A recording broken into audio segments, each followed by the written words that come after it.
Six সেমিস্টারের 2024 সালের প্রশ্ন এটি। বাংলা অনার্সের এসকেবিউর কোর্স টাইটেল রবীন্দ্র সাহিত্য। একের কতে রয়েছে ঐক্যতান কবিতাটি কোন কাব্যগ্রন্থের কত সংখ্যক কবিতা? ঐক্যতান কবিতাটি সোনারতরী কাব্যগ্রন্থের 29তম কবিতা। সোনারতরী কাব্যগ্রন্থের 29তম কবিতা। পরের প্রশ্ন, মেঘদূত কবিতাটি রচনাকালীন নিজের মানসিক অবস্থার কথা রবীন্দ্রনাথ কাকে পত্রে জানিয়েছিলেন? কুমুদারঞ্জন মল্লিককে। কুমুদারঞ্জন মল্লিককে রবীন্দ্রনাথ জানিয়েছিলেন। পরের প্রশ্ন, তোমার শেষ গল্পের বইটি পড়েছি শরৎবাবু। এখানে শরৎবাবু কে? শরৎবাবু হলেন লেখক শরৎচন্দ্র চট্টোপাধ্যায়। শরৎচন্দ্র চট্টোপাধ্যায়কে বোঝানো হয়েছে। এখানে শরৎবাবু হলেন শরৎচন্দ্র চট্টোপাধ্যায়। পরের প্রশ্ন, তাদের বনে ঝরে শ্রাবণধারা, আমার বনে কদম ফুটে ওঠে। বৈপরীত্য ভাবনাটি বোঝাতে কোন অলঙ্কার প্রযুক্ত হয়েছে? বৈপরীত্য অলঙ্কার প্রযুক্ত হয়েছে। বৈপরীত্য অলঙ্কার প্রযুক্ত হয়েছে। পরের প্রশ্ন, নিরুদ্দেশ যাত্রা কবিতায় সংশয়ময় ঘন নীল নীর কবিচিত্রের কোন ভাবনাটিকে ব্যঞ্জিত করেছে? অনিশ্চয়তা, অজানার প্রতি ভয় ও কৌতূহল মিশ্রিত এক মানসিক অবস্থাকে ব্যঞ্জিত করেছে। অনিশ্চয়তা, অজানার প্রতি ভয় ও কৌতূহল মিশ্রিত এক মানসিক অবস্থাকে ব্যঞ্জিত করেছে। পরের প্রশ্ন,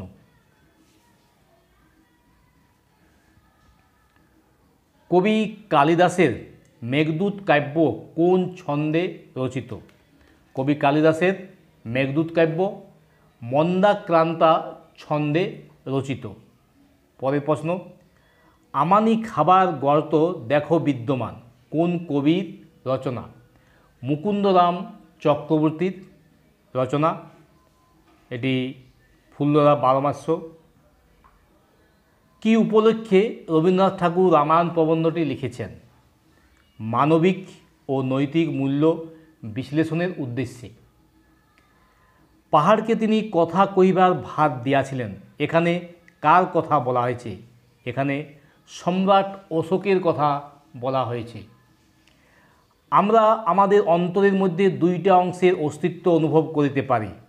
অংশ দুটির নাম লেখো। অংশ দুটি হলো আমার নিজস্ব, আমার মানবত্ব। আমার নিজস্ব একটা অংশ আর আমার মানবত্ব আর একটা অংশ। সাহিত্যের বিচার করিবার সময় দুইটা জিনিস দেখিতে হয়। দুইটা জিনিস কি কি? একটা জিনিস হলো বিশ্বের উপর সাহিত্যকারের হৃদয়ের অধিকার কতখানি। বিশ্বের উপর সাহিত্যকারের হৃদয়ের অধিকার কতখানি। আরেকটি জিনিস হলো তাহা স্থায়ী আকারে ব্যক্ত হইয়াছে কতটা। তাহা স্থায়ী আকারে ব্যক্ত হইয়াছে কতটা। এই দুটো জিনিস হচ্ছে সাহিত্যের বিচার করিবার সময় এই দুটো জিনিস দেখিতে হয়। তারপরে প্রশ্ন, মিরান্দার পিতার নাম কি? মিরান্দার পিতার নাম প্রসপেরো। মিরান্দার পিতার নাম হচ্ছে প্রসপেরো। পরের প্রশ্ন, রামায়ণী কথা গ্রন্থটি কার রচনা? রামায়ণী কথা গ্রন্থটি দীনেশচন্দ্র সেনের রচনা। পরের প্রশ্ন, ছিন্নপত্রের চিঠিগুলি কোন সময়কালের মধ্যে রচিত? ছিন্নপত্রের চিঠিগুলি 1893 সালের রবীন্দ্রনাথের তরুণ বয়সে, একেবারে 26 বছর বয়সে রচিত ছিন্নপত্রের চিঠিগুলি 1893 সালের রচিত। ইন্দ্রাদেবী কে ছিলেন? ইন্দ্রাদেবী ছিলেন রবীন্দ্রনাথ ঠাকুরের ভ্রাতুষ্পুত্রী। ইন্দ্রাদেবী ছিলেন রবীন্দ্রনাথ ঠাকুরের ভ্রাতুষ্পুত্রী, প্রমথ চৌধুরীর স্ত্রী। 2 মার্কের প্রশ্নগুলি দেখে নাও। আমি ঢালিব করুণাধারা, আমি ভাঙিব পাষাণকারা ছত্র দুটিতে কোন দর্শনের দ্বারা কিভাবে প্রভাবিত হয়েছেন? ছত্র দুটিতে কবি কিভাবে প্রভাবিত হয়েছেন? মানবতাবাদী ও বিদ্য দর্শনের দ্বারা। মাঝে মাঝে গেছি আমি ওপাড়ার প্রাঙ্গণের ধারে। প্রসঙ্গ উল্লেখ্য, সাধারণ মানুষের সাথে মিশে যাওয়ার শক্তি অর্জনে অক্ষম ছিলেন কবি। কাব্য স্পষ্ট এবং অস্পষ্ট প্রবন্ধটি কোন প্রেক্ষিতে রচিত? এটা সাহিত্য ও দার্শনিক প্রেক্ষাপটে রচিত। নেক্সট প্রশ্ন,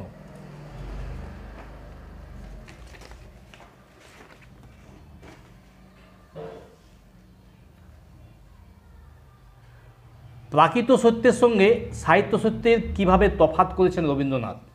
প্রাকৃত বা বাস্তব সত্য হলো জীবন ও প্রকৃতির বাস্তব ঘটনা, যেগুলি আমাদের ইন্দ্রিয়গ্রাহ্য অভিজ্ঞতার মাধ্যমে ধরা হয়, যেমন জন্ম, মৃত্যু, দুঃখ, দারিদ্র্য ইত্যাদি। আর সাহিত্য সত্য বাস্তব সত্যকে অতিক্রম করে আমাদের অভিজ্ঞতাকে গভীরতর করে তোলে। এটি মানব চেতনা, অনুভব, কল্পনা ও মূল্যবোধ দ্বারা নির্মিত সত্য। পরের প্রশ্ন হচ্ছে, দেখো, শকুন্তলার দুই সখীর নাম লেখো। শকুন্তলার দুই সখী প্রিয়ঙ্বদা ও অনুসুয়া। রবীন্দ্রনাথ সুবিখ্যাত বসুন্ধরা কবিতাটির ভাবনাবীজ ছিন্নপত্রের কোন পত্রে রয়েছে? 64 নম্বর পত্রে।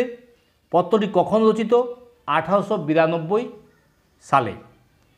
ছিন্নপত্রের কোন চিঠিটি শিলাইদহে বসে কবি প্রথম রচনা করেন? 10 সংখ্যক পত্রটি। রচনাকাল 1889 সাল। এই ছিল 2024 সালের বাংলা অনার্সের 6 সেমিস্টারের প্রশ্ন রবীন্দ্র সাহিত্য থেকে। আমি প্রশ্নের উত্তরগুলো তোমাদের দিয়ে দিলাম, 1 মার্কের ও 2 মার্কের। তোমরা উত্তরগুলো দেখে নাও। আজ এ পর্যন্তই। নেক্সট ভিডিওতে পরের প্রশ্নগুলো দিয়ে দেব।